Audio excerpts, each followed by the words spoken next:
One of the things that has just blown me away in the last year, because I've talked to lots of people live, but also lots of people online, but it's more obvious live, and it's obvious in this theater as well, is that I've gone around and spoken, and a large proportion of my audience has been young men, under 30, something like that. And I've spoken to them a lot about responsibility.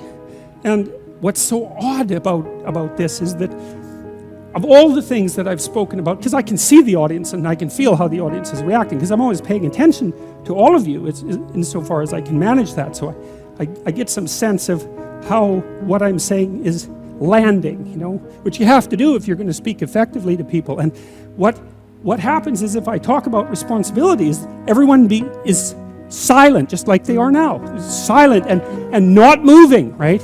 Focusing, attentive. Say, pick up your responsibility. Pick up the heaviest thing you can and carry it. And the room goes quiet and everybody's eyes open. And I think, that always makes me break up. I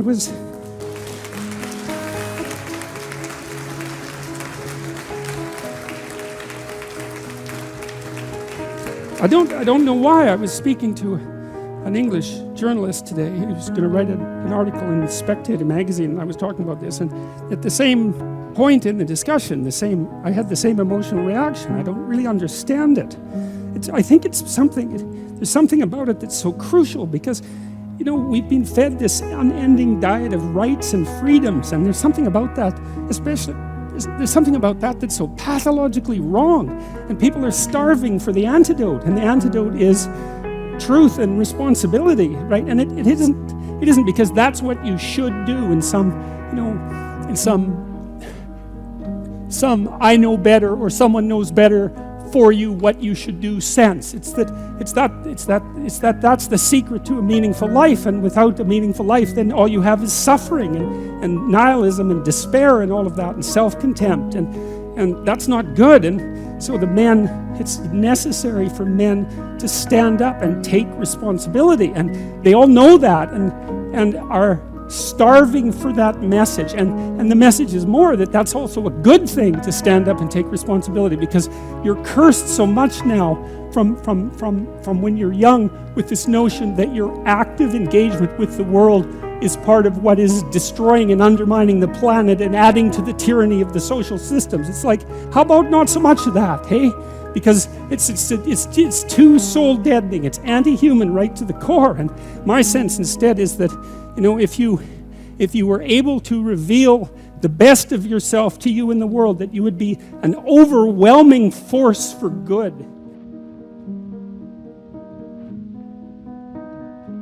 When I was a teenager, I did, God, if I had to write a book about the stupid things I did when I was a teenager, it'd be a very thick book. And it'd be a worse book if there were photographs accompanying it. But I had this advantage that young people today don't have, which was, well, when my day of stupidity was over, I could go home and it was not there. It wasn't on Twitter, it wasn't on Facebook. There wasn't 20 of my friends communicating to me about, what foolish thing I did at the party the night before. And young people now, they're just followed by paparazzi, essentially, constantly. And I've watched that with the young teenage daughters of many of my friends, because my kids were a little too old for that to actually have happened to them. But God, it's miserable. And we know that there is some relationship between the amount of time people use Facebook, for example, and their mental health, which the more they use Facebook, the more depressed they are. And it might be that the depression is driving the Facebook use, but the causal pathway seems to be the other way around, which is, it's just playing that unbelievably exposed social game. That's hard on people. And these aren't trivial technologies, they're transforming the way we communicate with one another, and they're completely uncontrolled experiments. We have no idea what the medium or long-term consequences are going to be, and we'll never find out either, because of course the communication landscape changes so quickly that by the time you get adapted to one communication technology. Another one has come along that's even more confusing that you now have to master.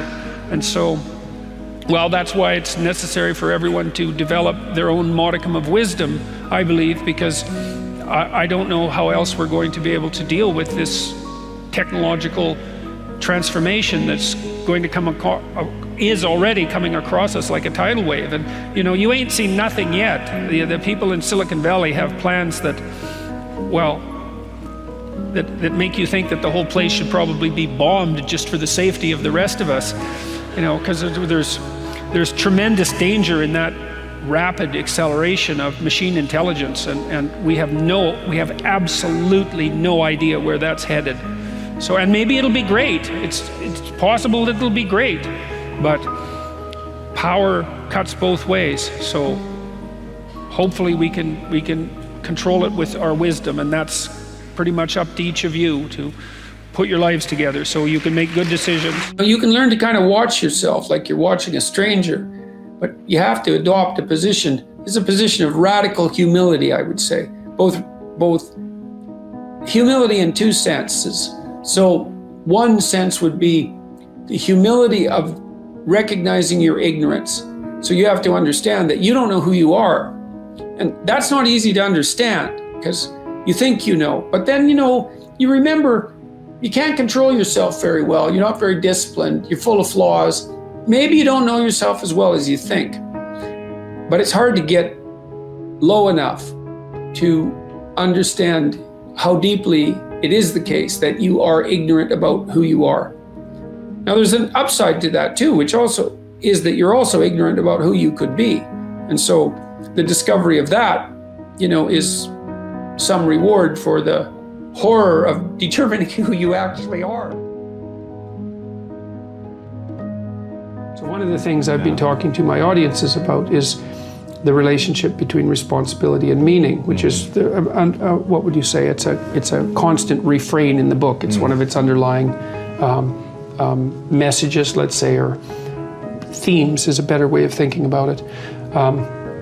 You know, if you start with the presumption that there's a baseline of suffering in life and that can be exaggerated as a consequence of human failing, as a consequence of malevolence and betrayal and self-betrayal and deceit and all those things that we do to each other and ourselves that we know that aren't good, that amplifies the suffering. That's sort of the baseline against which you have to work. And it's contemplation of that often that makes people hopeless and depressed and anxious and overwhelmed and all of that, and they have the reasons. But you need something to put up against that. And what you put up against that is meaning. Meaning is actually the instinct that helps you guide yourself through that catastrophe. And most of that meaning is to be found in the adoption of responsibility. So if you think, for example, if you think about the people that you admire, well, you think about when you have a clear conscience first, because that's a good thing to aim at, which is something different than happiness, right? A clear conscience is different than happiness. Yeah, it's better. Yeah. That's you're not better. Like guilting yourself. You're not feeling bad about yourself. That's right. You feel that you've justified your existence, right? And so you're not waking up at 3 a.m. in a cold sweat thinking about all the terrible things that you've involved yourself in. What you said to someone that you shouldn't have said, or how you acted, or lied. What opportunity you lost, or the things that you've let go that you should have capitalized on, and all of that. And so, if you think about the times when you're at peace with yourself with regards to how you're conducting yourself in the world, it's almost always conditions under which you've adopted responsibility, right? At least the most guilt I think that you can experience perhaps is the sure knowledge that you're not even taking care of yourself, so that you're leaving that responsibility to other people, because that's pretty pathetic. And unless you're psychopathic and you're living a parasitical life, and that characterizes a very small minority of people, and an even smaller minority think that's justifiable. But most of the time you're in guilt and shame because not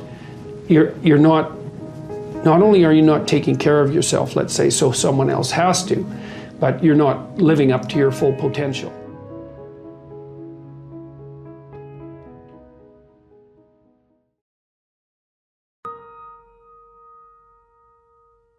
The idea that in some sense you're an eternal victim, well, there's a truth in that, given that nature is conspiring to destroy you and will be successful in the end, that you're undermined by your own society at the same time you're buttressed by it, and that you're a target of your own malevolence and that of others. I mean, so there's a triad of tragic and malevolent forces that are aimed directly at your heart, and that's always the case. But to not take responsibility for that and to attribute to that to a cosmic injustice or a sociological injustice in some sense that's aimed particularly at you, that's somehow the fault of others, is to miss the great adventure of your life. In that adoption of that adventurous mode of being, there's a deep meaning to be found, right? A meaning maybe that transcends just you, that involves your family and that involves your community and maybe even the destiny of humanity itself. But there's nothing about that that's secure or easy, and very little that has to do with happiness. The idea that your problems should be solved for you, let's say, and that it's unfair that you have them, well, it's attractive in that there's nothing for you to do except complain, but it's horrifying in that there's nothing for you to do except complain. The difficulty is actually, the funny thing is the difficulty is actually the destiny. And it is insanely difficult, but maybe you're insanely up to the task. I've watched people do very difficult things, like people who work in palliative care wards. So all they're ever dealing with is pain and death, right? And they can do it. They get up in the morning, they go to work, and they take care of those people. They lose people on a weekly basis, and yet they can do it. And what that shows is that if you turn around and you confront the suffering voluntarily, you find out that you are way tougher than you think. It's not that life is better than you think. Life is as harsh as you think. It might even be worse, but you are way tougher than you think if you turn around and confront it. And so then what you discover is that there's a spirit within you that can pursue something meaningful, that has the resilience and the strength to contend properly with the catastrophe of existence without becoming bitter. That's actually the central, and then I would say that's one of the central themes of 12 Rules for Life, is that make no mistake about it, like the first noble truth of Buddhism, life is suffering. This is true, and it's worse than that because it's suffering contaminated by malevolence. That's the baseline. And so that's very pessimistic, but the optimistic part is that you are so damn tough you can actually not only deal with that, you can improve it. It's like, oh, well that's a horrible situation, but it turns out that I'm armed for the task. Well, that's a great thing for people to know. And I think the fact that we're armed for the task is even more true than the fact that life is catastrophe contaminated by malevolence. We're stronger than things are terrible. And things are pretty terrible. So that means we're pretty damn strong. Wow. Yes, it's a very good thing to know. And it's not naive optimism. Yeah. It's a very different thing. It's like, no, things are terrible. They're brutal. And you are so damn tough, you can't believe it. If you don't have a goal, a transcendent goal, say, something that's beyond you, then you don't have any positive emotion. And that's not good because you have plenty of negative emotion. And then that's the problem with fundamental claims of meaninglessness too in life, that it's the philosophical error that's made by nihilists, let's say, who say, well, life is meaningless. It's like, well, if you're a nihilist, genuinely, you've lost all hope. Your life isn't meaningless, it's just unbearably miserable. And that's a form of meaning. That suffering is a form of meaning. And you can try to argue yourself out of that with your nihilistic rationalizations, but that is not going to work. You need a transcendent goal in order to withstand the slings and arrows of outrageous fortune. You love to quote this line, this Nietzsche line, that anyone who has a why to live for can endure almost any how. Yeah. What's your why? What is driving you? See, when people read history, they either read it as a detached observer, or they tend to read it as, well, maybe the heroic protagonist. People like to imagine that they would be Schindler in Schindler's List, but that's wrong. So, because the probability that you'll be the perpetrator is much higher, especially merely the perpetrator who's ensconced in silence when silence is not the appropriate thing. So I wanted to, having figured out what constituted hell and the pathway to that, which would be, I suppose, the cowardice and resentment that produces either complicitness in those events or failure to oppose them when they emerge, I wanted to understand what the opposite of that was. Because I think that's what needs to be learned from what happened in the 20th century. And so that's why I wrote Maps of Meaning, was to understand that and to lay out what the opposite was. And then that turned out to be extremely helpful to me and then to the people I started to teach about that, because it's useful to know what the opposite of hell is. And I've been teaching those things to people since 1993, so that's 25 years. And the response from the students has always been the same sort of response that I'm getting now, absent some of the negative characterizations, let's say, which have emerged for particular reasons. But the students have always said one of two things, and this is the vast majority of them. This isn't cherry-picked responses. It's been the same everywhere. They tell me, and this is the same response I get from my audiences now too, is they say, you've given me words to explain things, to explain and understand things that I always knew to be true, or I was in a very dark place for one of the 7 reasons that people might be in a dark place: alcohol or drugs or failure of relationships or lack of vision or nihilism or hopelessness or depression or anxiety, all the pitfalls that people can encounter. And I've been developing a vision for my life and trying to adopt responsibility and trying to be careful with what I say, and things are way better. And that's what drives me. What's your definition of greatness? Well, greatness is what reveals itself when you attempt to formulate, when you attempt to carefully articulate and live out what you believe to be true. It just happens, because there isn't anything more powerful than truth, right? That's the antidote to suffering. Truth, right? They say, do you believe in God, let's say? And my response to that always is, well, I don't know what you mean when you ask me that question, so I don't know how to answer it. I don't know what you mean by believe, but I can tell you something that I believe. And I would say this is a way of speaking symbolically. I do believe, so I was thinking the other day, a week ago, I was thinking about this, I had this little fantasy that entered my mind. I was thinking about St. Joseph's Oratorio in Montreal. And St. Joseph's Oratorio is a very large religious building. It's one of the biggest cathedral-like structures in the world. And it's set on the hill on Mount Royal, and it's set up where it can catch the sun. So it's an image of the heavenly city on the hill, right? It's an image of the structures that we strive to create. That's what it is, independent of its specifically Christian or religious function. That's what it stands for symbolically. Okay, so it's the city on the hill. It's what we're striving towards when we walk uphill in life. Okay, now, the way the oratorio is structured, there's hundreds of steps leading to it up front. And in the early part of the 20th century, a lot of people who had physical disabilities came there, and they struggled up the step on their crutches, and many of them left their crutches in the oratorio. You can see hundreds of them if you go there. It's quite an interesting sight. And I was thinking about that, and I was thinking about what that meant, and this is what it means. It means that, everyone has their disabilities, let's say, and I know that some people are far more terribly affected than other people. I'm perfectly aware of that. But the question is, what do you do about that? And what you do is you set yourself up on your damn crutches and you struggle up the bloody hill. That's what you do. And you struggle up the hill towards the kingdom of God. That's what you do. Because the alternative is to descend into the abyss. That's the alternative. And then so to say, well, do you believe? It's like, I believe that you should struggle uphill towards the city of God on your crutches. That's what you should do. That's the opposite of the descent into the abyss. And so that's at the foundation of our civilization, that idea. Well, argue with it if you will.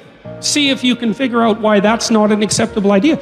Maybe you should help someone struggle up the hill. Perhaps you should. You can lend a hand to someone, although you don't want to take the burden away from them entirely, because there's something noble about struggling up the damn hill, right? That's adventure. That's the call to proper being. It's like, well, we don't need to forget this.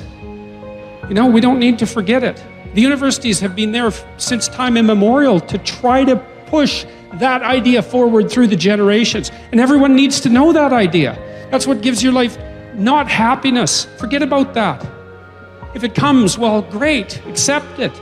Dignity, nobility, character, truth, responsibility, beauty. Those are the things to aim for.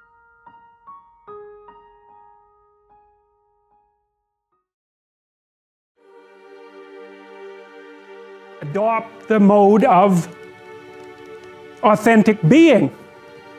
And that is something like refusing to participate in the lie, in deception and the lie, to orient your speech as much as you can towards the truth, and to take responsibility for your own life and perhaps also for the lives of other people. And there's something about that that's meaningful and responsible and noble, but also serves to mitigate the very suffering that produces, say, the nihilism or the flee into the arms of or the escape into the arms of totalitarians to begin with. You need something to shelter you against your own vulnerability. If you configure your life so that what you are genuinely doing is aiming at the highest possible good, then the things that you need to survive and to thrive on a day-to-day basis will deliver themselves to you. That's a hypothesis, and it's not some simple hypothesis, right? Because what it basically says is, if you dare to do the most difficult thing that you can conceptualize, your life will work out better than it will if you do anything else. Well, how are you going to find out if that's true? Well, it's a Kierkegaardian leap of faith. There's no way you're going to find out whether or not that's true unless you do it. So no one can tell you either, because just because it works for someone else, I mean, that's interesting and all that, but it's no proof that it'll work for you. You have to be all in this game. There is no more effective way of operating in the world than to conceptualize the highest good that you can and then strive to attain it. There's no more practical pathway to the kind of success that you could have if you actually knew what success was. The world shifts itself around your aim, because you're a creature that has an aim. You have to have an aim in order to do something. You're an aiming creature. You look at a point and you move towards it. It's built right into you.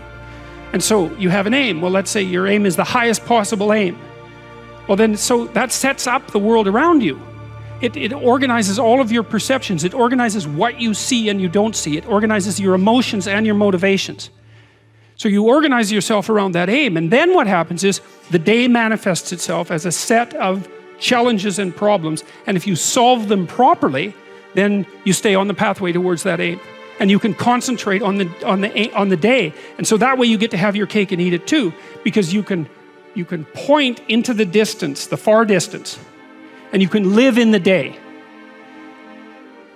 And it seems to me that makes every moment of the day supercharged with meaning. That's how, because if everything that you're doing every day is related to the highest possible aim that you can conceptualize, well, that's the very definition of the meaning that would sustain you in your life. Number one, specify your goals, because how are you going to hit something if you don't know what it is? That isn't going to happen. And often people won't specify their goals too, because they don't like to specify conditions for failure. So if you keep yourself all vague and foggy, which is real easy, because that's just a matter of not doing as well, then you don't know when you fail. And people might say, well, I really don't want to know when I fail because that's painful. So I'll keep myself blind about when I fail. That's fine, except you'll fail all the time then. You just won't know it until you've failed so badly that you're done. And that can easily happen by the time you're 40. So I would recommend that you don't let that happen. So that's willful blindness, right? You could have known, but you chose not to.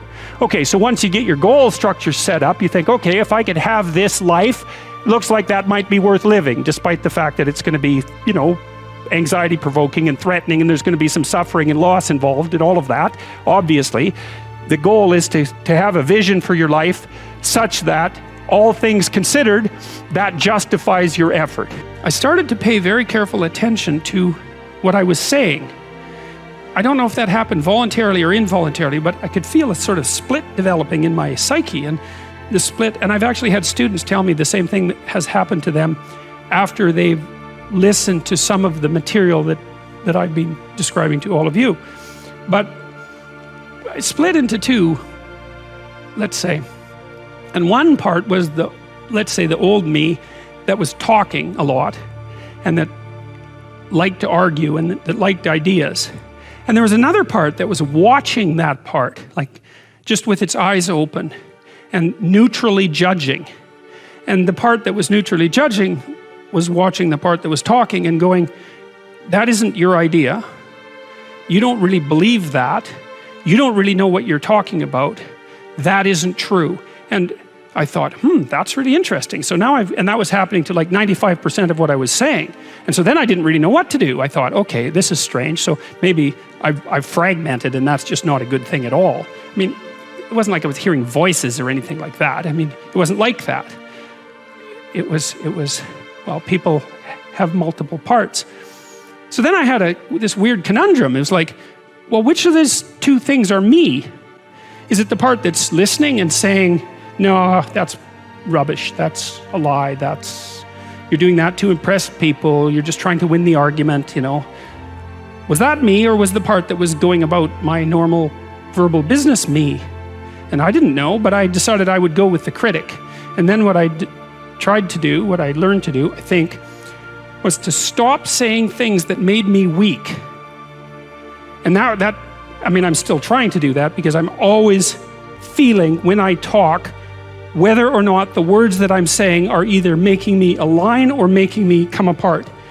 And I think the alignment, I really do think the alignment I think alignment is the right way of conceptualizing it, because I think if you say things that are as true as you can say them, let's say, then they come out of the depths inside of you. Because we don't know where thoughts come from. We don't know how far down into your substructure the thoughts emerge. We don't know what processes of physiological alignment are necessary for you to speak from the core of your being. We don't understand any of that. We don't even conceptualize that, but I believe that you can feel that. And I learned some of that from reading Carl Rogers, by the way, who's a great clinician, because he talked about mental health in part as a coherence between the spiritual or the abstract and the physical, that the two things were aligned.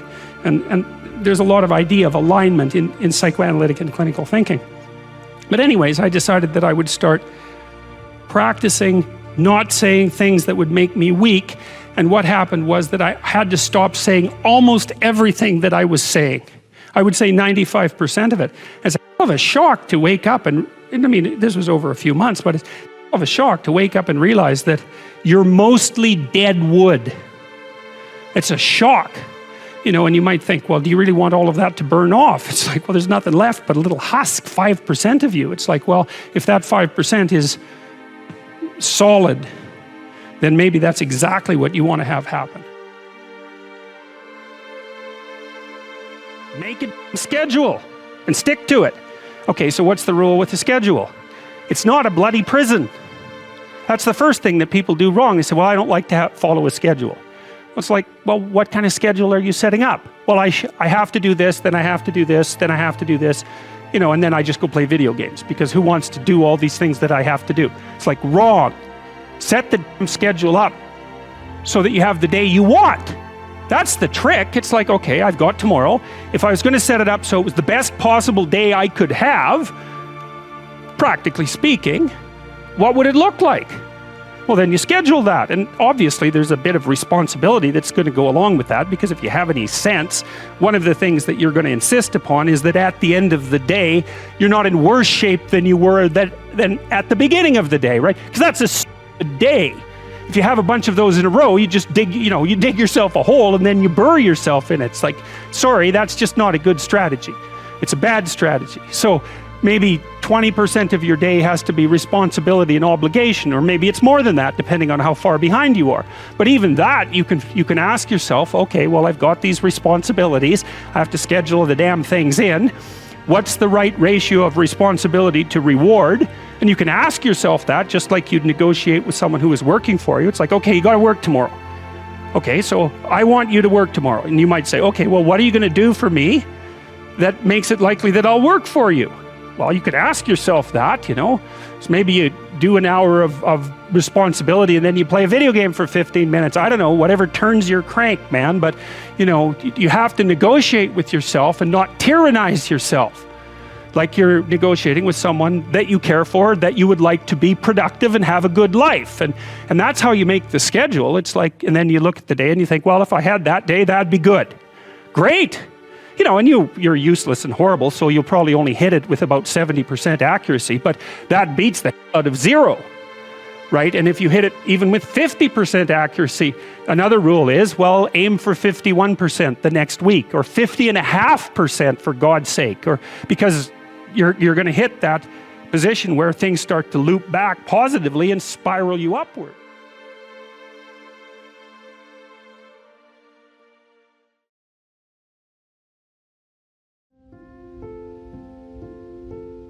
You're not after the bubbles of bliss that Dostoevsky described in Notes from Underground. We're built to contend with the world. We're built to contend with reality. You want a challenge, and the best way that you can take on a challenge, because a challenge fortifies you. So you don't want to be secure, you want to be strong. And you get strong by taking on optimal challenges. And so you lay out your destiny in the world, and you take the slings and arrows of fate, and you make yourself stronger while you're doing so. And you might fail, and fortune might do you in, but it's your best bet. And you know, people that have extracted unbelievable successes out of catastrophic failures. And I'm not saying that in a naive way. I know perfectly well what happens to people. You know, you're doing fine in life and then you get cancer, and then 6 months later you're dead. And all the heroism in the world isn't going to save you at that point. But that's not the point. That's not the point. Life is bounded by mortality. But that doesn't mean that you don't get out there and contend, and you develop by contending, and you minimize the net amount of suffering in the world. And that's something, man, that's something to do. Life is difficult, and you cannot protect your children. What you can do is prepare them, and you can prepare them to be strong and courageous and truthful and resilient and reciprocal in their interactions with other people. And that means you equip them for what life will be, which is at minimum a series of difficult challenges, and often more than that, because of course people go through very difficult times in their lives. And a resilient person is capable of standing up to things in the face of fear and moving forward voluntarily, convinced of their own competence and ability to prevail. And so your primary goal as a parent, apart from facilitating your child's social desirability, which is a major obligation on your part, is to encourage your children and I mean that literally, to instill in them a sense of courage in the face of the difficulties of life, and not to protect them from that. We don't even want to be protected from those difficulties, because a major part of life and its meaning is the challenge that comes with confronting difficulties. The self is everything you could be across time. So imagine that there's you and there's the potential inside you, whatever that is, you know. And potential is an interesting idea because it represents something that isn't yet real, yet we act like it's real. Because people will say to you, you should live up to your potential. And that potential is partly what you could be if you interacted with the world in a manner that would gain you the most information. Right? Because you build yourself out of the information in the Piagetian sense. But it's deeper than that too, because we know that if you take yourself and you put yourself in a new environment, new genes turn on in your nervous system. They encode for new proteins. And so you're full of biological potential that won't be realized unless you move yourself around in the world into different challenging circumstances, and that'll turn on different circuits. So it's not merely that you're incorporating information from the outside world in the constructivist sense. It's that by exposing yourself to different environments, you put different physiological demands on yourself all the way down to the genetic level, and that manifests new elements of you. And so one of the things that happens to people, and this is a very common cultural notion, is that you should go on a pilgrimage at some point to somewhere central, and that would be, say, like the Rock in the Pride Rock in The Lion King, because you take yourself out of your dopey little village, and that's just the little bounded you that everyone knows and that isn't very expanded, and then you go somewhere dark and dangerous to the central place, and while you do that, you have adventures and they toughen you and pull more out of you, like partly because you're becoming informed, which means information. It means you're becoming more organized at every level of analysis, but there's also more of you too.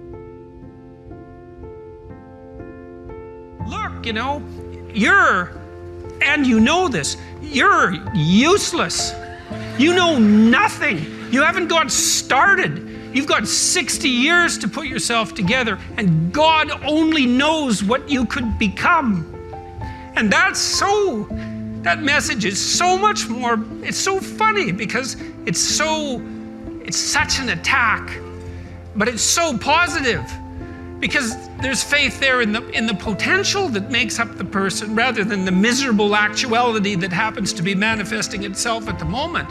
And young people respond extraordinarily well to that because, and you know that if you're a parent and you love your child, your son, your daughter, what you're trying to foster is the best in them. You want that to manifest itself across the course of their life. You want them to become continually more than they are, to see what they could be.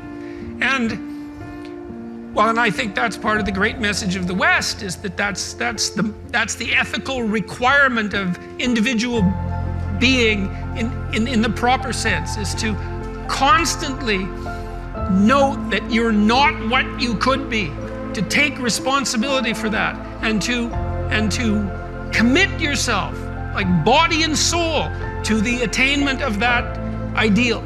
You can look at that pessimism that constitutes, let's say, the core of what, I think it's the core religious message, really, is the tragic nature of the world, the reality of suffering. It's part of the core religious message. But what emerges out of that, properly conceptualized, is a remarkable appreciation for what human beings are capable of. Like, we are unbelievably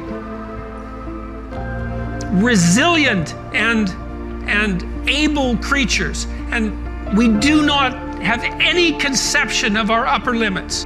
You'll discover a little bit more about your potential as you discover who you are, especially the darker parts of yourself, because then you discover your potential for mayhem. There's some real utility in that, you know. The discovery that you're dangerous, it's such a useful discovery. It's actually something that strengthens you, because the first thing that a realization like that can in fact produce is the ambition to incorporate that danger into a higher order personality, that dangerousness into a higher order personality, and that can make you implacable. That can make you someone who can say no when you need to say no.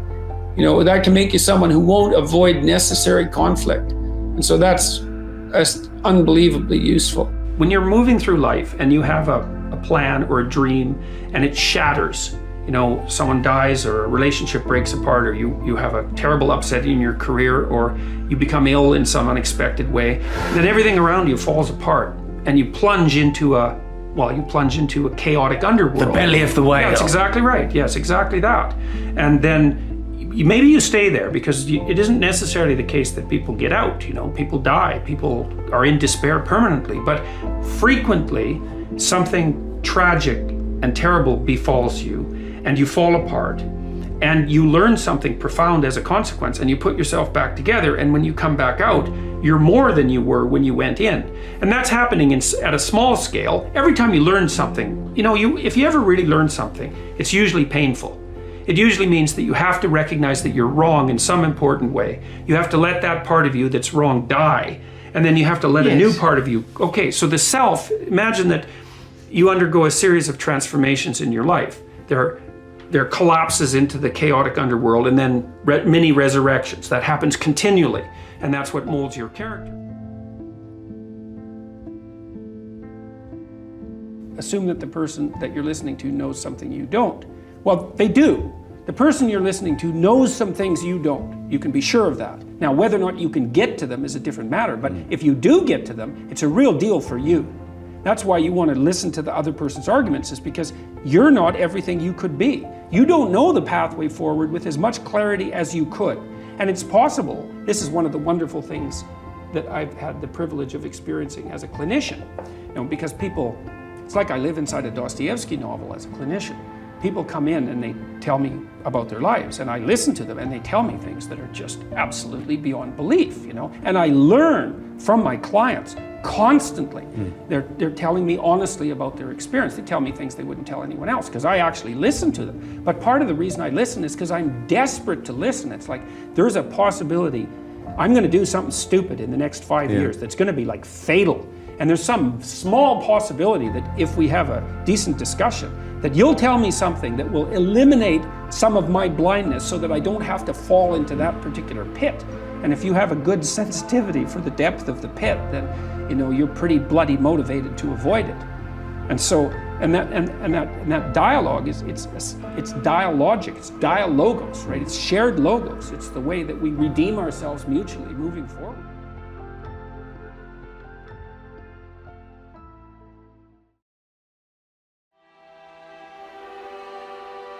Psychologists have been, not all psychologists obviously, but the psychological profession is neck deep in this pathology, has been beating the self-esteem drum for 50 years. Oh no, you're okay, you should feel good about yourself. Like, you're fine the way you are. It's like you think, well, that's a calming message for people. It's like, no, it's not.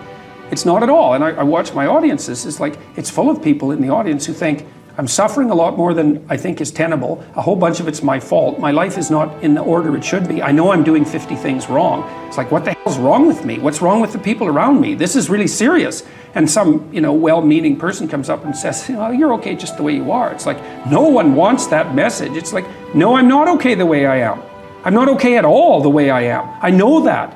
And so, when I'm speaking when I'm speaking now, I say to people, well, you're nowhere near what you could be. That's the positive message. It's like, yeah, you're a mess, but you don't have to stay that way. If you're a mess, you know it, obviously. You're suffering away like so much you can barely tolerate it. It's like, that's okay. You can do something about it.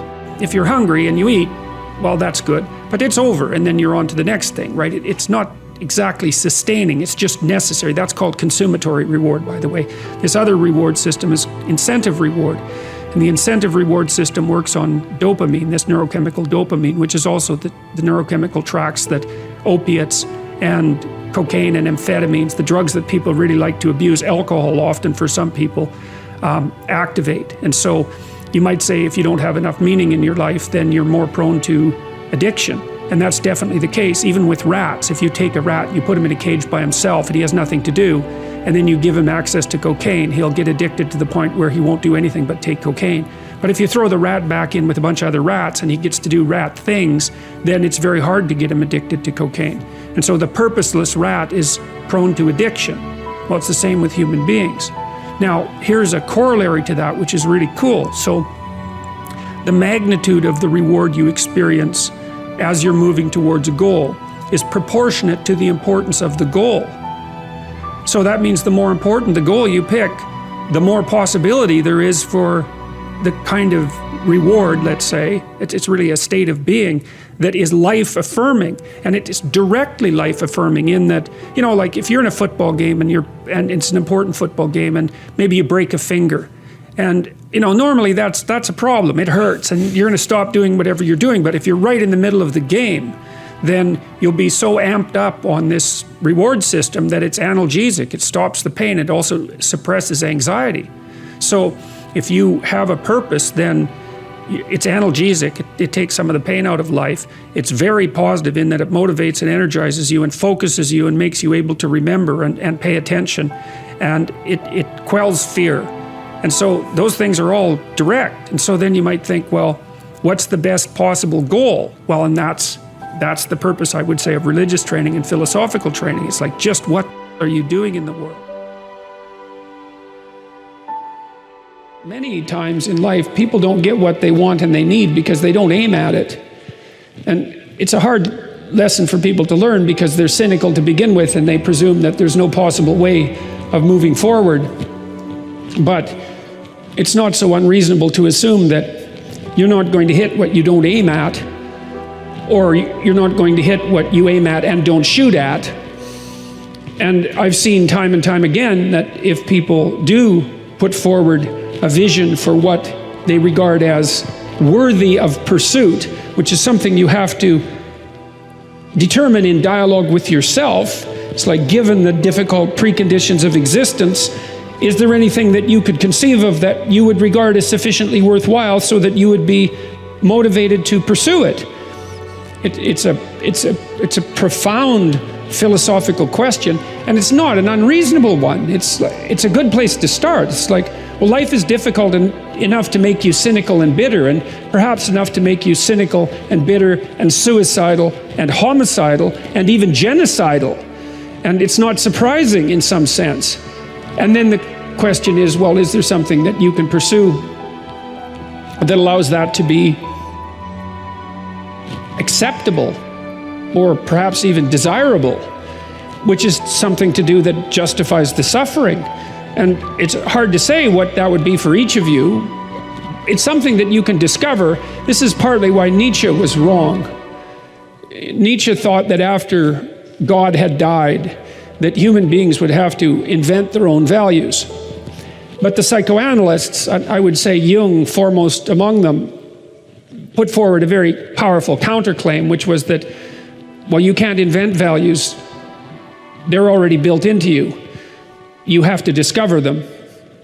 And I think that's true for each person. It's like, well, what would justify you in the abandonment of your resentment and hostility? The next best predictor of lifetime success is conscientiousness. Well, so, and of the two aspects of conscientiousness, say orderliness and industriousness, the better predictor is industriousness. So the question is, well, what can you do about your industriousness? And the answer to that is, well, that's kind of rough too, because there's a strong genetic component. But you can work on micro habits with regards to your conscientiousness. And I think the best micro habits, this is partly to do with this future authoring program processes, I think the best thing you can do with regards to your conscientiousness is to set up some aims for yourself, goals that you actually value. And the future authoring program helps people do that. And basically, it does a situational analysis it helps you do a situational analysis of your life more than a psychological analysis, I would say. And so the questions are something like, well, all right, you're going to have to put some effort into your life. And you need to be motivated to do that.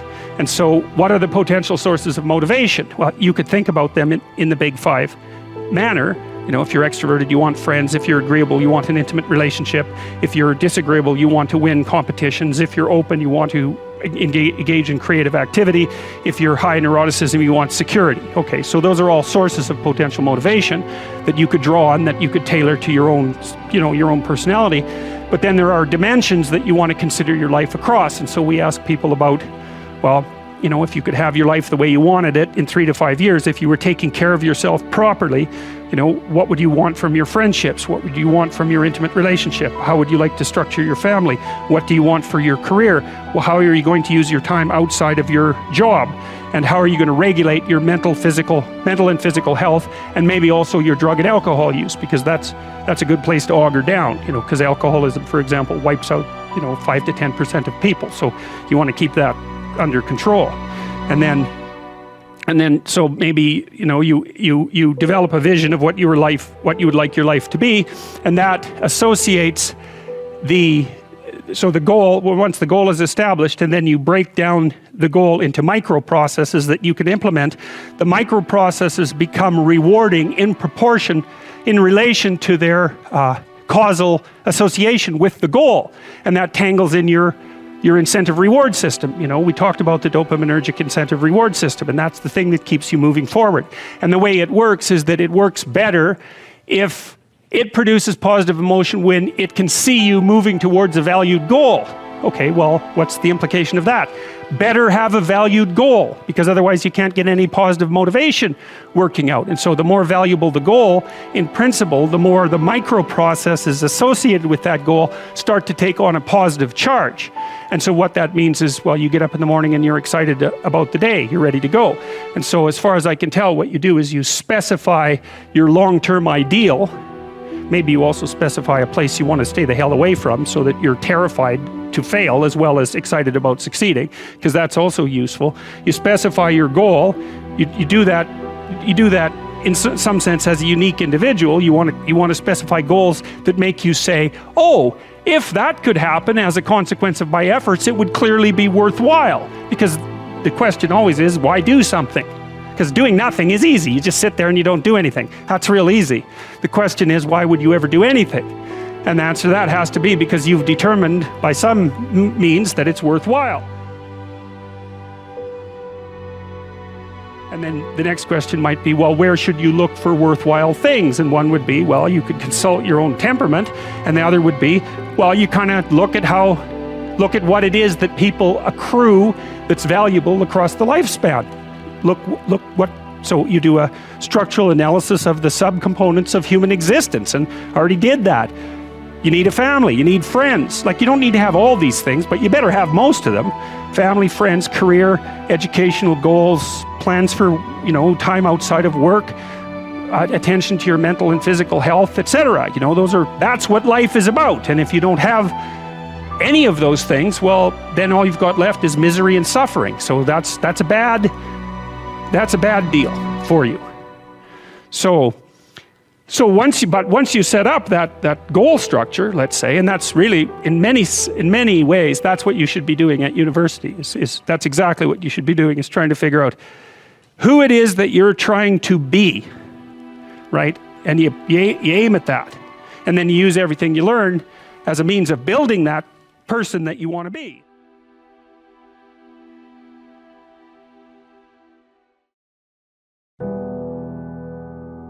But you have to be humble and wise enough to understand that you might have to aim pretty damn low, especially in those places where you're not functioning well.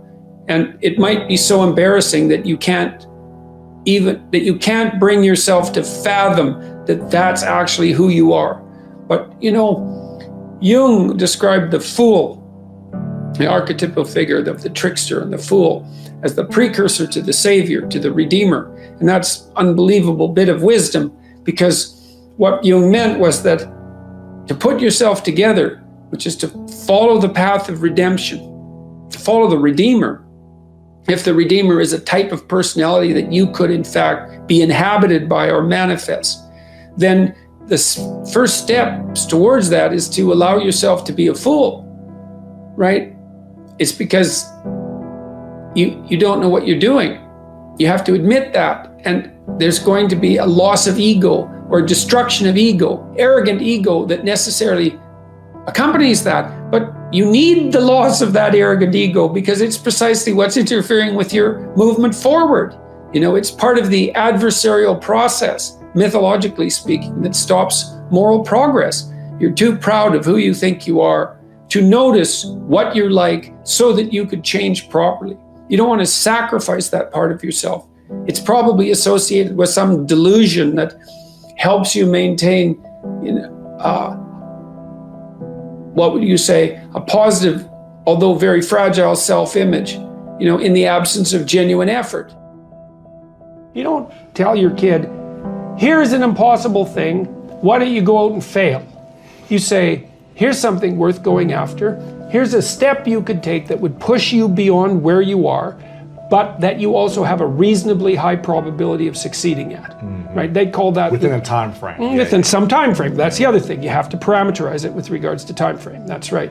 And that puts you in the zone of proximal development. And that's a concept that was generated by a guy named Vygotsky. He was a Russian developmental psychologist and a smart one. It's where the idea of the zone comes from, to be in the zone. Yes. And when you're in the zone, you're expanding your skills in a manner that's intrinsically rewarding because you're succeeding. And so you want to set, if you're good to yourself, you think, okay, I need to set a goal, but I need to set a goal that someone as stupid and useless as me could probably attain if they put some effort into it. Right. And then you've got it perfectly, because it's not so high that it's grandiose or impossible that you fail necessarily and then justify your bitterness.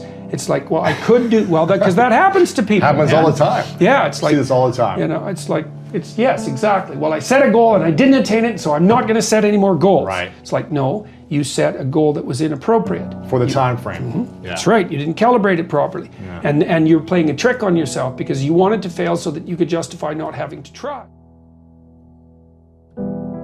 This circumambulation that Jung talked about was this continual, we'll return to this continual circling in some sense of who you could be. You might notice, for example, that there are themes in your life. When you go back across your experiences. You see, you kind of have your typical experience that sort of repeats itself.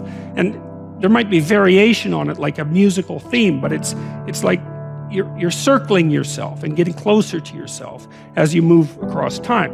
That's the circumambulation. Now, you remember that for a sec, because we'll go back to it.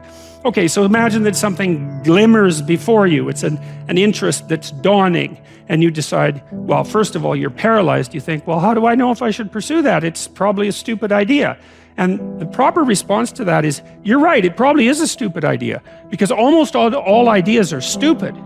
And so the probability that as you move forward on your adventure that you're going to get it right the first time is zero. It's just not going to happen. And so then you might think, well, maybe I'll just wait around until I get the right idea, and which people do, right? So they're like 40-year-old, 13-year-olds, which is not a good idea. And so they wait around until it's waiting for Godot, until they finally got it right. But the problem is you're too stupid to know when you've got it right. So waiting around isn't going to help, because even if the perfect opportunity manifested itself to you in your incomplete form, the probability that you would recognize it as the perfect opportunity is zero. You might even think it's the worst possible idea that you've ever heard of anywhere. Highly likely, highly likely. So you have, there's, Nietzsche called that a will to stupidity, which I really liked.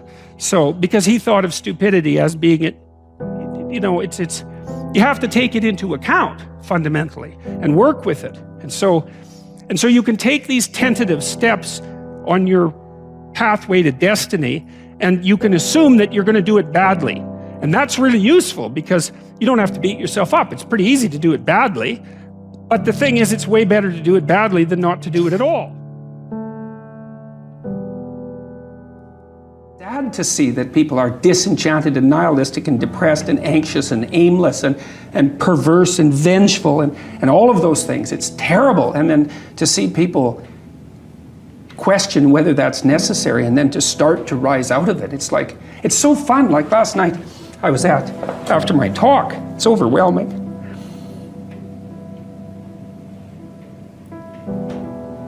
I don't usually think about these things, but I was after my talk last night, and so all these people line up, and they have their 15 seconds with me, and they're kind of tentative. They're excited and attentive when they come up to talk to me, and then they have 15 seconds of time to tell me something. I'm really listening to them, and they're hesitant about whether or not to share the good news about their life, and I think it's often because when people share good news about their life, people don't necessarily respond positively. They don't get encouragement. And people need so little encouragement. It's just unbelievable. And so they'll tell me something good, and I think, oh, that's so good. Somebody says, oh, I'm getting along way better with my father. I hadn't seen him for 10 years, and now we get along. It's like, God, great. And then the power of that, you can't overstate the power of that for individuals to get their life together. The individual is an unbelievably powerful force, and every single person who gets their act together a little bit has the capacity to spread that around them. It's a chain reaction, and so it's a lovely thing to see. One of the things that's really interesting about the Old Testament is that, and the Jews in the Old Testament, is that they don't take the path of Cain. Every time they're walloped by God, which is like fairly frequently, they say, we must have done something wrong and we have to set ourselves right. And that's an unbelievably heroic attitude, because that's the alternative to cursing fate. It's like you take the responsibility for failure onto yourself, and you think, well, if I just had my act together a little bit more, if I took advantage of every opportunity that was put in front of me, if I wasn't resentful and bitter, then I could have done something that would have tilted the situation in a different direction. And that's almost inevitably true. Dostoevsky, I think, said something like, every man is responsible for everything that happens to him and everything that happens to everyone else. And that's it's a crazy statement, right? It's a crazy statement. And he was a pretty extreme person in many, many ways. But there's a level at which that's metaphysically true, because what happens is that it's failure to act often that's the most catastrophic. It's to not do the right thing when the situation presents itself, and it's very specific. You're constantly in situations where you could do the right thing if you were willing to take a risk that's actually of relatively moderate size. And you know that you could take the risk, and you know that you should take the risk, and you don't. And that happens to people all the time. And then what happens is the thing that they didn't oppose grows a little bit, and they shrink a little bit. I notice that there's always a group of my friends who always criticize what I'm saying and not even try to understand where I'm coming from. And I've always wondered how to deal with that. I mean, I want to listen to what they're saying, but they're not understanding they're not trying to listen to what I'm saying. So what would you do in that situation? I'm going to answer that very briefly. Okay. There's a line in the New Testament that's relevant to that. Do not cast pearls before swine. And what that means is that if people are not listening to you, stop talking to them. And that is the best piece of advice that I can give you. And what happens is that if you stop talking to people who aren't listening to you and start watching them instead, they will tell you what they're up to. But so if you have things to say, you say them, but you find people that will listen, talk to them. The ones who aren't listening, pull back. Because you're devaluing what you have to say by offering it to an audience that does nothing but reject it. And that's a good guideline to life in general. So pull back.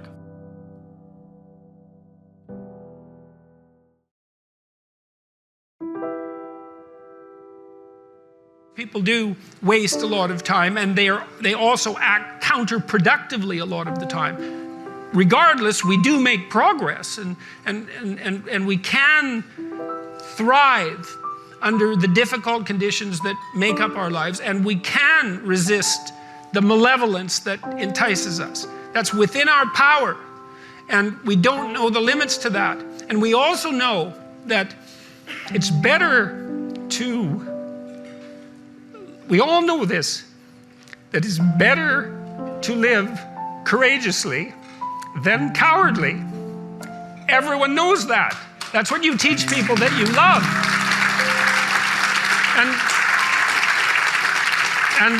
And we know that it's better to live truthfully than in deceit. And you can tell that too, because that's also what you tell people that you love. And we know that you should pick up your responsibility and move forward. Everyone knows that. It's part of our intrinsic moral nature. And that nature is there. And it's not difficult to communicate to people about this. Like, everyone knows that you wake up at 3 in the morning when you've let your life go off the rails, and that you berate yourself for your uselessness and your cruelty and your failure to take the opportunities that are in front of you. And if you were the master in your own house, in some sense, the captain of your own destiny, if there was no intrinsic nature, well, that would never happen. You'd just let yourself off the hook. There'd be no voice of conscience tormenting you. But no one escapes from that. And what that indicates, to me, is that, at least psychologically, we live in a universe that's characterized by a moral dimension, and we understand that well, and that moral failings have consequences, and that they're not trivial. They destroy you. They destroy your family. They destroy your community. And you can tell people that, and they listen because they know. They don't know they know. That's the thing, and maybe that's the thing about being an intellectual. You have the opportunity to articulate ideas that other people know, they embody, but they can't articulate. And that's what people tell me. They say, well, you help me give words to things that I always knew to be true but couldn't say. Or they say, I've been trying to put some of your precepts into practice. Responsibility being a main one, vision another, honesty, I suppose, bringing up the pack and saying, and this is the fun part of doing all of this. Fun is a weak word. That it's the remarkable part of doing all this. I mean, I have people tell me constantly wherever I go. It's so delightful that you know, they were in a pretty dark place, and they tell me why. And there's plenty of dark places in the world. And they decided, well, maybe they were going to develop a bit of a vision and take a bit more responsibility and start telling the truth and putting some effort into something. You know, we kind of have this idea that, well, you're free as a child, and then you, let me see if I can put this properly, that you have a certain delightful, wonderful, positive freedom as a child, and then that's given up as you approach adulthood. But the truth of the matter is that you have a lot of potential as a child, but none of that is capable of manifesting itself as freedom before you become disciplined. And discipline is a matter of the imposition of order, and the order is necessary, especially for people who are hopeless and nihilistic. And lots of people are hopeless and nihilistic, way more people than you think. And part of that is because no one's ever really encouraged them. And so the book is in part a matter of encouragement. It's like, lay a disciplinary structure on yourself, get the chaos in check, and then you can move towards a state that's freer, because it's discipline first. Like, look, if you're going to become a concert pianist, there's going to be several thousand hours of extraordinarily disciplined practice. That's the imposition of order on your potential, let's say. But what comes out of that is a much grander freedom. And so in virtually every freedom that you have in life that's true freedom is purchased at the price of discipline. Your best bet is truth. But that doesn't necessarily mean that's always going to do the trick. Right? I mean, sometimes you go fight a dragon and it eats you. And if you being eaten wasn't a real possibility, it wouldn't be a real fight. And so you see people, like I've seen people in my clinical practice sometimes. I had one client in particular who was undergoing a particularly vicious divorce with someone who was really seriously inclined to take him out and would do pretty much everything at her disposal to do so. And I strategized with him for about 3 years. And we did everything, and hyper carefully. He was a very conscientious and diligent person, and he put into practice everything that we discussed and strategized, and he still pretty much, he got backed into a corner so hard that I didn't know how to help him anymore. So I would say, however, that he was a very truthful person throughout that, and one thing he did do was, part of it was a custody battle, and he did manage, despite his decline, in consequence of being repeatedly cornered, I would say, he did manage to establish what I think was a lasting relationship with his kids. So he might have got enough out of what he did to justify it, even though the whole landscape was pretty awful.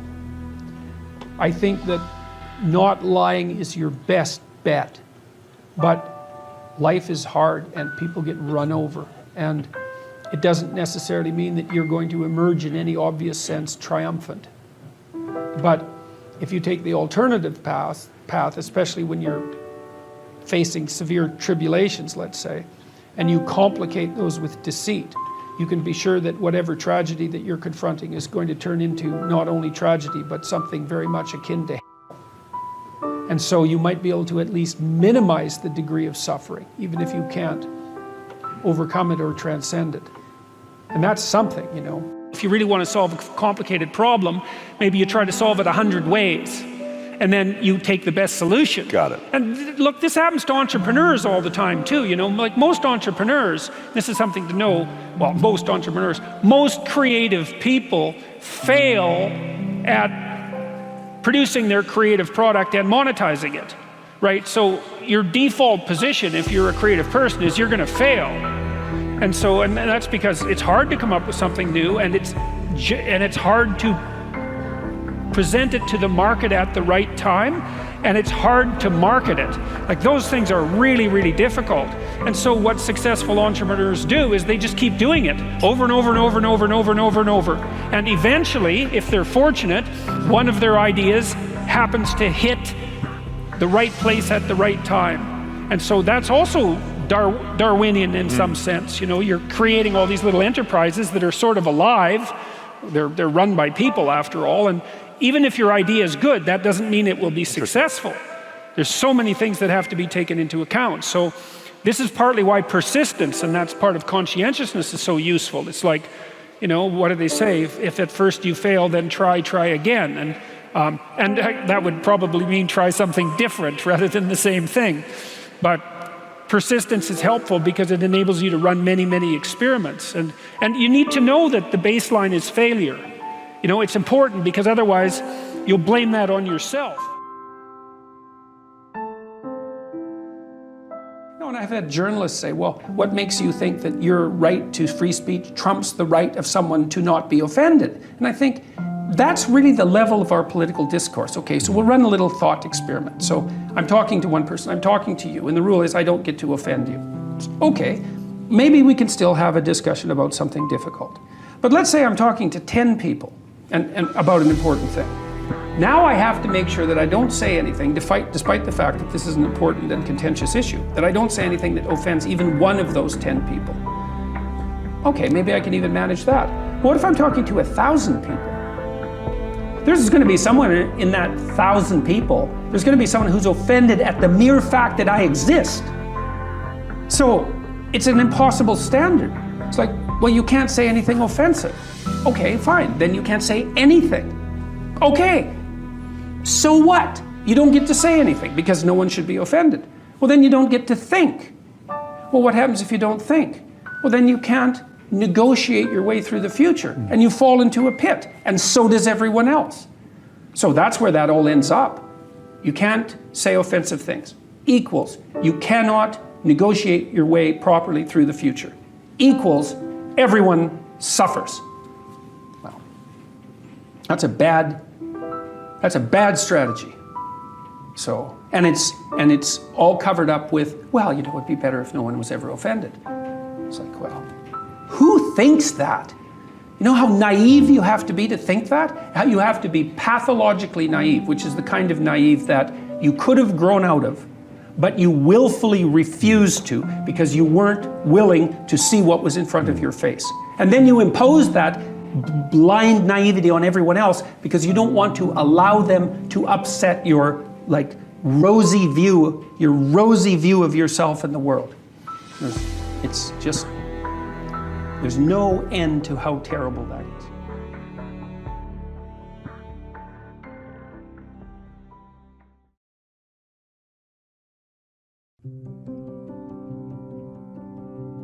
First of all, you have to treat yourself like you matter.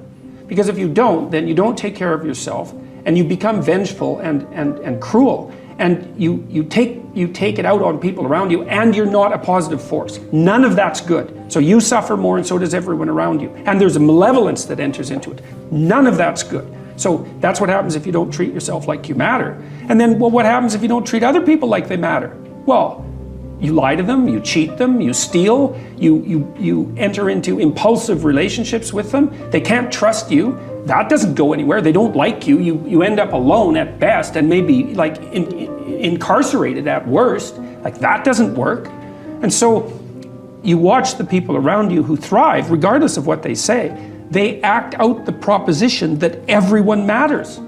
And then you have a functional society. And I think, okay, well, if when you act out the proposition that everyone matters, you have a functional society, maybe that's evidence that that proposition is true. If you're failing repeatedly, then there's probably something wrong. It's possible that there's something wrong with the way that you're conceptualizing the world, because you have a choice, right? If you keep making sacrifices and they don't work, there's a binary choice, and one is, well, there's something wrong with the structure of reality.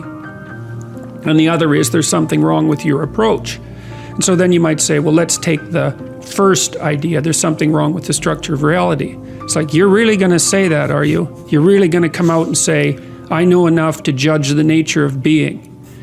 And then the alternative is also quite frightening, because then, it's you that's making the mistakes, and you might be wrong at a really deep level, and that might mean that a lot of you has to burn off and be transformed. Maybe even things about yourself that you think are admirable and that you like, because your position, your self-conceptualization is so warped and wrong. And that's really daunting. But when people set themselves up as the judge of being, I've written about this a fair bit in my new book, which is called 12 Rules for Life.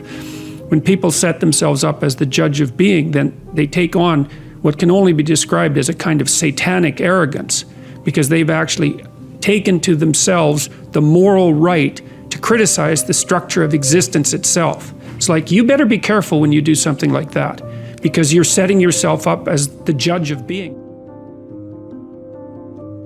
I like this one, and I think, this is very clearly what you do.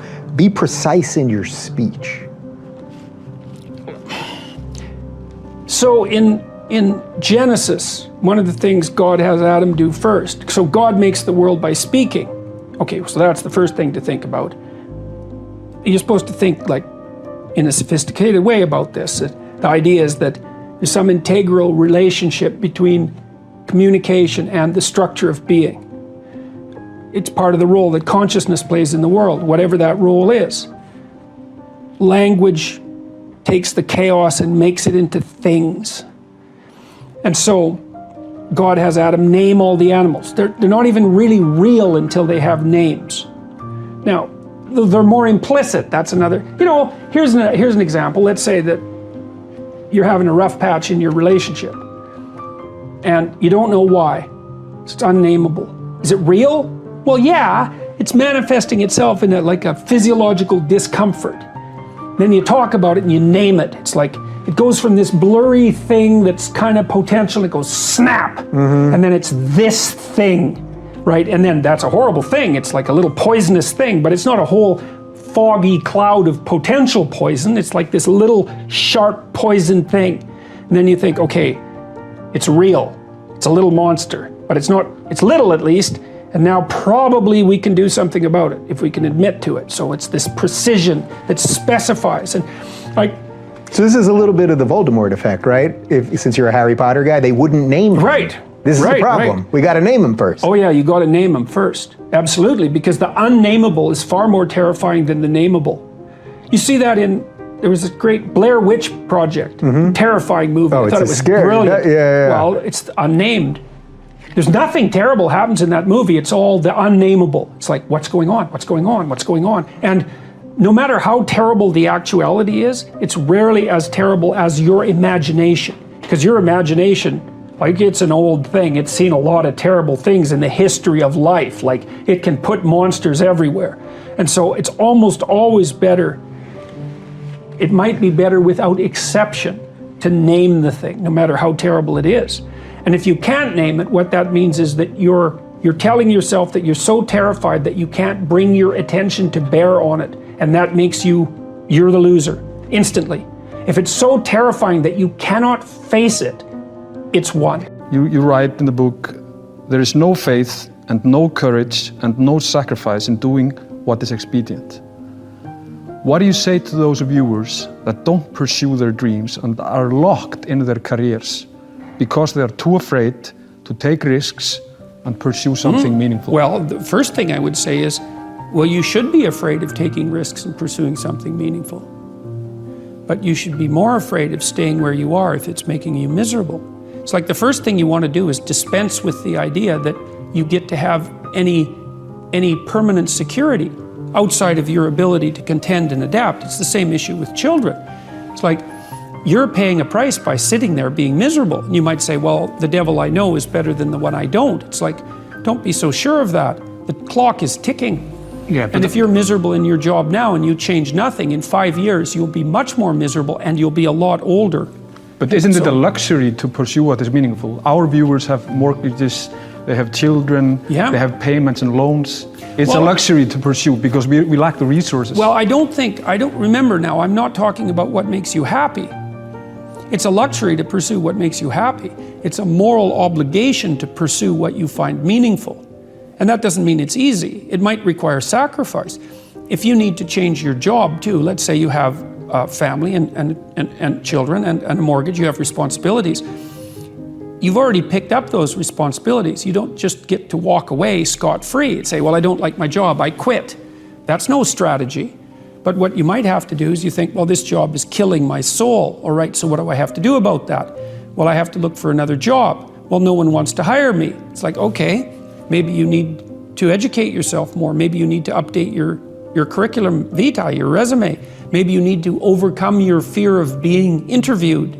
Maybe you need to sharpen your social skills. Like, you have to think about these things strategically. If you're going to switch careers, you have to do it like an intelligent, responsible person. That might take you a couple of years of effort to do properly. I mean, I've dealt with hundreds of people in my clinical and consulting practice, and we set a goal, we develop a vision and work towards it, and things inevitably get better for people. So it's not a luxury, it's difficult. It's a moral responsibility, and it isn't happiness. It's not, the pursuit isn't for happiness. The more radical the necessary change, the more pain that accompanies it. Like the more opportunity as well. And a lot of what we learn painfully. And so it's not surprising that people shrink away from learning.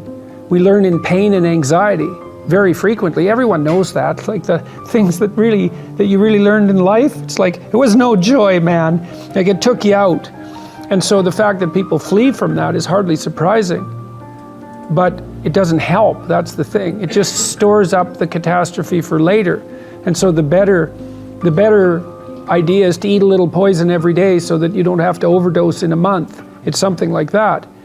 And it is the case that I think because you aren't forced to, first of all, you don't learn unless you're forced to learn. I know there's alternatives to that. There's the voluntary search for knowledge, and that's a fine thing, and that is an antidote to this. But apart from that, speaking more practically, you tend not to learn unless you're forced to learn, and what you tend to learn by force are difficult lessons. And so people are very prone to not seek that out. It's not surprising, but it's because they don't understand the consequences very well.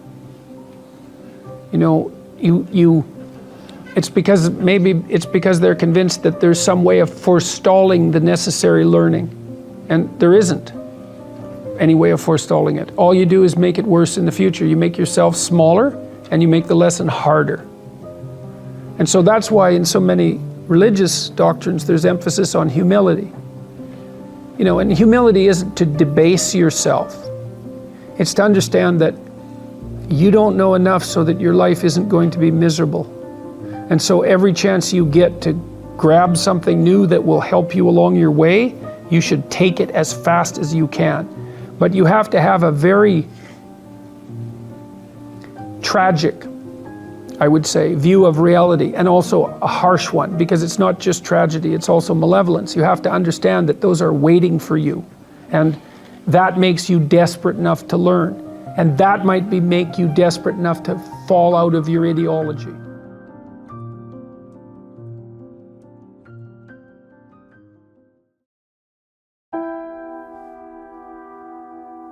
The other thing you should do if you're not very industrious is discipline yourself. And so what do you do with that? Eat 3 times a day at regular meal times. That's a good thing to practice, because that starts to put some stability into your life. Get up at the same time. I would highly recommend all those young people out there who are listening, like, you want to get a jump on life, get the hell out of bed in the morning. You know, as I've got older, I've got up earlier and earlier. Now that's partly because you don't need as much sleep, but it's also partly because I've got more and more disciplined.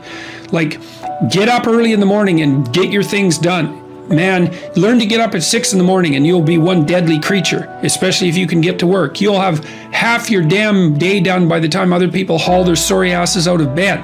And so that's a massive, massive advantage. Look, Warren Farrell, the author, he outlined data in Why Men Earn More, which is a book I would recommend, by the way, showing that if you work 13% longer hours, you make 40% more money. It's non-linear. So you think, why is that? Well, imagine you had 10 employees and one of them works an extra 10%. It's not much.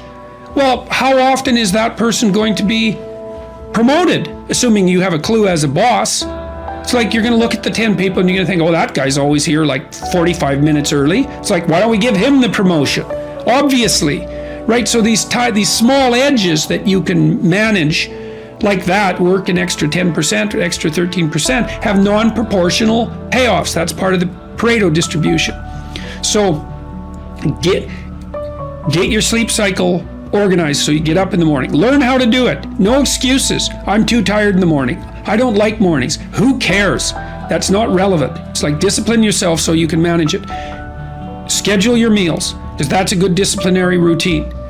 And then learn to use a calendar, like Google Calendar. Most of you, many of you out there do not use a calendar. Okay, a calendar is not a prison, and it's not a tyrant. Not if you use it properly. A calendar keeps anxiety at bay. It makes sure that you do what you need to do, which is important because otherwise you fall behind. But if you use it properly, it's also helps you plan what you want to do. So I could say, well, lay out your damn calendar and design the days you would like to have. That's what your calendar is for. So you can put in all sorts of things in there you want to do and that would be good for you. And that's a really good way to start being more industrious. Make a plan. You need a plan for 3 years.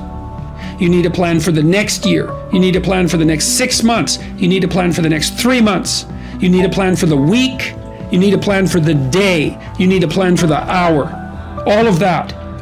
I make lists constantly of what I have to do. And they're like daily, weekly, monthly, yearly. Right now, I can't look out more than about 6 months, because my life is too complicated and chaotic. But you need a vision of who you could be, what character you could have. 3 to 5 years out, you can't go much farther than that because life is too unpredictable, I think, to make vision that's longer term than that subject to. There's too much chance associated with it to spend a lot of time on. Maybe you can stretch it to 5 years, and in rare cases, you can have a 10-year goal, but it has to be pretty low resolution. But you want plans at all those levels of resolution. You want to write the things down. And because what are you going to do? You're going to stumble around and get what you need? You're going to stumble around and be useful to other people? And it's useful to be useful to other people, They want to work with you then. They want to do things with you. They want to have you around. They trust you. They open up opportunities for you. And if you stumble around like you're blind, you're not going to get anywhere. And then you're going to suffer. And then you're going to be bitter. And then you're going to be cruel. So that's hell. That's a bad outcome. Values aren't created. They're discovered. And they're discovered through a consultation with the parts of yourself that you're not conscious of, that you're not fully conscious of, that aren't fully articulated elements of your primary personality. You have to discover what your values are. And you're informed about that, well, partly by other people who will object if your values aren't appropriate, but certainly by a dialogue with yourself and with your conscience. That's a very important thing to know. It's part of the reason why I think that you need to tell the truth, because you're forced to negotiate with yourself to operate properly in the world. And if you've warped yourself, let's say, or some elements of yourself by engaging in self-deception and lies, and you're not now, because of that, you're not who you could be, and you don't live in the world as you should live in it, then when you discuss with yourself what your value should be, it will be as if you're discussing it with someone that you can't trust. And that's not good. Like, you can't afford that. Life is difficult and it contains many pitfalls, and unless you're careful and you sort yourself out properly and you aim high and walk on the straight and narrow path, you don't have a hope of understanding where you should be and at what time when the crisis hits. Part of the question then too is like, are you the friend of your plan, or are you the friend of the thing that disrupts your plan? And I would say you should work to become the friend of the thing that disrupts your plan, because there's a lot of that. And then if you become the friend of the thing that disrupts your plan, then you start to develop strength in proportion to the disruptive force. And that's really what you want. You want to be able to implement your plan, obviously, but you want to be able to take on the consequences of error and learn from it, and then you win constantly, because even if something goes sideways, you think there's something to be derived from this. That's wisdom, fundamentally. Plan a life you'd like to have, and you do that partly by referring to social norms. That's more or less rescuing your father from the belly of the whale, but the other way you do that is by having a little conversation with yourself about, as if you don't really know who you are, because you know what you're like. You won't do what you're told. You won't do what you tell yourself to do. You must have noticed that. It's like you're a bad employee and a worse boss, and both of those work, for you. You don't know what you want to do, and then when you tell yourself what to do, you don't do it anyways. You should fire yourself and find someone else to be. But you know, my point is that you have to understand that you're not your own servant, so to speak. You're someone that you have to negotiate with, and you're someone that you want to present the opportunity of having a good life to. And that's hard for people because they don't like themselves very much. So, you know, they're always like cracking the whip and then procrastinating, and cracking the whip and then procrastinating. And it's like, God, it's so boring and such a pathetic way of spending your time. I don't know what percentage of human effort is spent in counterproductive activity. You know, I'm not an absolute cynic about that, but I mean, when I talk to undergraduates, I ask them, you know, how much time do you waste every day by your own reckoning? And it's somewhere between 5 and 8 hours. You know, it's a lot of time. Well, I usually walk the students through an economic analysis of that. I said, well, you know, why don't you value your time at $50 an hour and calculate for yourself just exactly what you're doing to your future by your inability to discipline yourself. It's worth thinking through. Take a bit of a look at yourself and think about what's not so good that you could improve, that you should improve by your own standards, and that you would improve, you know, and set yourself a little goal. You know, maybe you're not studying at all at your university, or maybe you're at work and you've got this stack of paper there, you know, and you haven't looked at that damn stack for like a month, and you know that you should be, and you're bothering yourself at night because you're avoiding that. It's like, maybe think, well, I've avoided that stack of paper completely for 1 month. I'm quite a coward when it comes to whatever snakes might be hidden in that stack of paper. How about tomorrow I just like put that stack of paper in front of me on my desk, and I glance through it for 15 seconds. See if I can do that. It's like, well, you set yourself a goal of improvement. You know, it's a humble goal, because really, are you such a coward that the best that you can bloody well manage after a month of avoidance is 15 seconds of exposure to a stack of paper? You know, it could easily be. You've been avoiding it, so you're obviously afraid of it, and so the situation could be that dismal and dire. And you might think, well, geez, it's no balm to my ego. It's not fostering the strength of my ego to recognize in myself someone who could only withstand 15 seconds of exposure to that thing I'm afraid of. And so that's a form of humility too. It's like, there's things you could do to improve, and you know what they are. And there's small steps that you could take, that you might take, that would put you in that direction. And then the question is, are you big enough to take those small steps? You know, are you capable of grappling with the fact that you're fundamentally flawed to the point where you have to break things down into almost childlike steps in order to manage them? And the answer to that is, yeah, you are. And that's the lot of, I don't know if it's the lot of everyone. Most people have things they avoid, you know, and they're afraid of. So I would say to some degree, it's the lot of everyone. People vary in the degree to which they've conquered that. And you do meet people from time to time who are extraordinarily disciplined. But most of the time they've got disciplined in exactly this manner. It's through slow incremental improvement. And then you challenge yourself. It's like, well, could I do this? That would be better. And you find out, and then you think, well, is there something slightly larger and more challenging that I could do? That would be better. And you try it and you find out. And as you try it and you find out, generally you get better at it, and you can take on larger and larger challenges.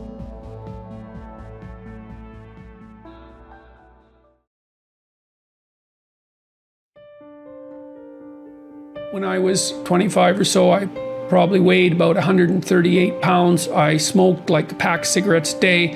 I drank tremendous amount of alcohol. I was from northern Alberta, this rough little town up in northern Alberta called Fairview, and you know, there were long winters there, and my friends were heavy drinkers, and most of them dropped out of school by the time they were 15 or 16, went off to work on the oil rigs, and you know, it was a rough town, and we drank a lot. I started when I was 14, and you know, and so I had a lot of bad habits, let's say, and things that were, and I wasn't in great shape physically, and I was also still intellectually obsessed by as I am now, and so that would have been in 85. But I decided around then, about 85, 84, something like that, maybe a little earlier, that I was really going to try to get my act together, and so I started doing that.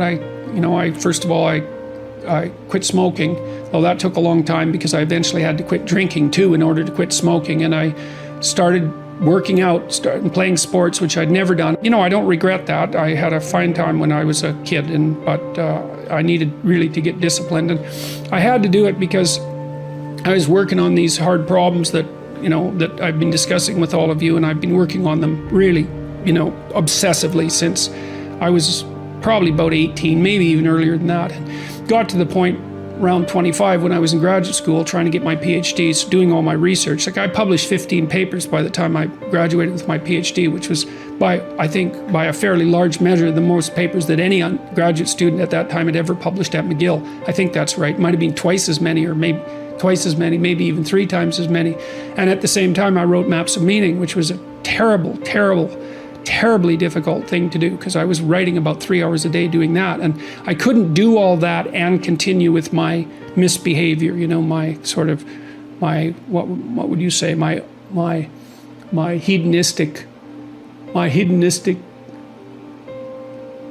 massive hedonistic consumption of alcohol and all of that. I just couldn't keep it up, and also work seriously on the issues that were at hand. So, I had to stop. That's a sacrifice. I had to stop messing about and straighten myself out. You're actually tougher than you think. You never knew that.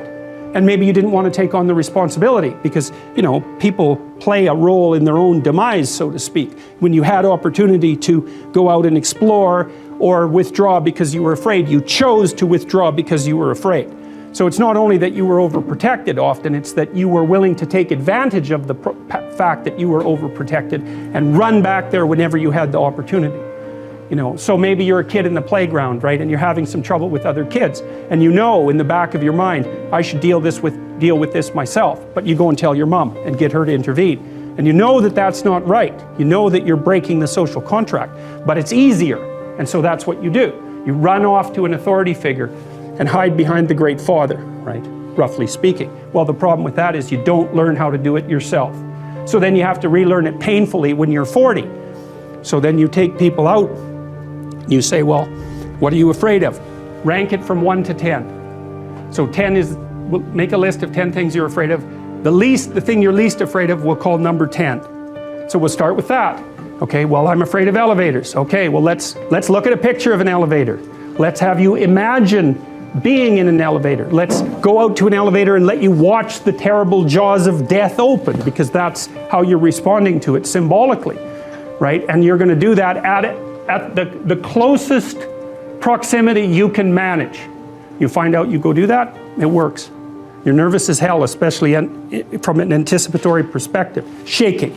You go out, you stop, you watch it happen, and you actually calm down. You do that 10 times and it no longer bothers you. Well, what you've learned that you didn't die, but more importantly than that, you've learned that you could withstand the threat of death. That's what you've learned. And then you move a little closer, and then you move a little closer, and then you move a little closer, and finally you're back in what's no longer the elevator from a symbolic perspective. It's a tomb, right? It's a place of enclosure and isolation. And you learn, turns out I can withstand that. And then you're much more together, much more confident. And that's often one of the things that often happens in situations like that. I've seen this multiple times, is that if you run someone through an exposure training process like that and toughen them up, they'll often start standing up to people around them in a way they never did before. I know you stated in the last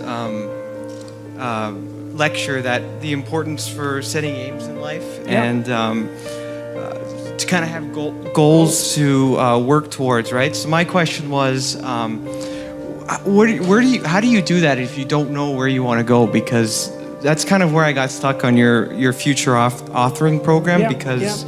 Okay, that's a good question. That's a really good question. So there's this notion in the Old Testament that morality is following a sequence of prohibitions. There's a bunch of bad things you shouldn't do, and then basically you're good enough.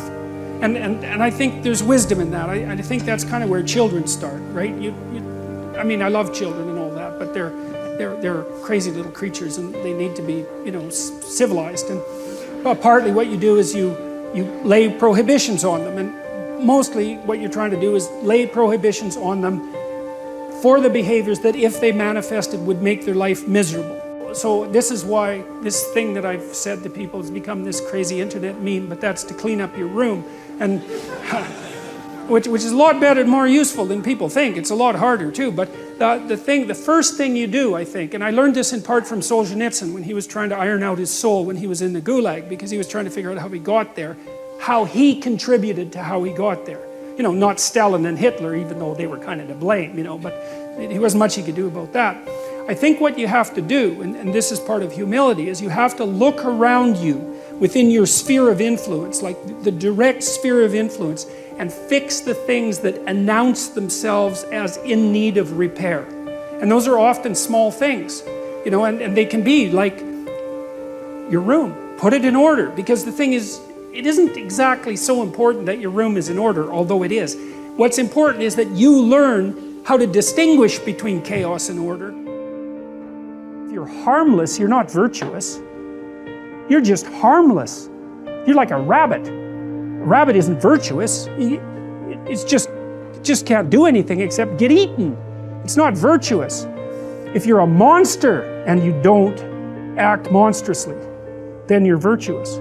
But you also have to be a monster. Well, you see this all the time. Harry Potter's like that too. It's like he's flawed, he's hurt, he's got evil in him. He can talk to snakes, man. He breaks rules all the time. All the time. He's not obedient at all. But he has a good reason for breaking the rules. And if he couldn't break the rules, him and his little clique of rule-breaking, troublemakers, if they didn't break the rules, they wouldn't attain the highest goal. So it's very peculiar, but it's a very, very, very, very common mythological notion. The hero has to be a monster, but a controlled monster. Batman is like that, I mean, it's everywhere. It's the story you always hear. Compare yourself to who you were yesterday and not to who someone else is today. Because if you're comparing yourself to someone else, I mean, first of all, you don't know very much about the life of the person you're comparing yourself to. You don't know it across all of its dimensions. And second, people are very different, and so comparing yourself to someone else, it's kind of useful, I guess, when you're young, but as you get older and more singular and more particular, it becomes increasingly less useful. Better to compare yourself to a previous version of yourself and work for improvement in that way.